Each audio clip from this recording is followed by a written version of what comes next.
As I put out today, just to try to help, because I know this is a complicated conversation around health care and insurance, that the $600 is a list price, that $608 is a list price. What Mylan takes from that, our net sales is $274, so $137 per pen. And against that, manufacturing the product, distributing the product, enhancing the product, investing. When we took over this product 8 years ago, there was very, very little awareness. We have doubled the lives of patients that are carrying an EpiPen. We have passed legislation in 48 states to allow undesignated EpiPens to be in schools. And what that means, there have been unfortunate, tragic events, like a 7-year-old in Virginia who died on the schoolyard because the school had EpiPens, but not in her name. So we fought. That takes time and resources to get out there and make sure that people are aware of the issues and that people understand that EpiPens need to be everywhere.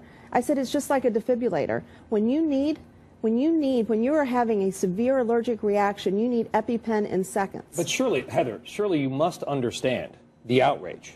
As somebody I talked to last night said, people are outraged because it seems outrageous that the American Medical Association has said this is basically the same product it was in 2009, and yet the price has gone up 300 or 400-fold. So, look, no one's more frustrated than me. I've been in this business But you're for 25 years. the one raising the price, though. How can you be frustrated? My frustration is there's a list price of $608. There is a system. I laid out that there are 4 or 5 hands that the product touches and companies that it goes through before it ever gets to that patient at the counter. Everybody should be frustrated. I am hoping that this is an inflection point for this country. Our health care is in a crisis. It's no different than the mortgage financial crisis back in 2007. This bubble is going to burst. What bubble? What are you referring to?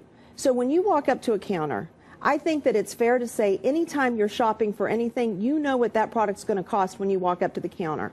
Only in health care, and in this instance pharmaceuticals, do you walk up to that pharmacy counter, you could have paid $25 yesterday, and you're paying $600, $1,000, $2,000. Deductibles went overnight. What's coming out of a patient's pocket went from $100 to $3,000. And all they know is, and listen, let's be fair, you know this. I mean, mom and pop, when they go to a Walgreens or a CVS, and they have to punk down $500, $600 for an EpiPen, and they see Mylan on it, do they care about all those other people making the cut? No, they don't. And they shouldn't care.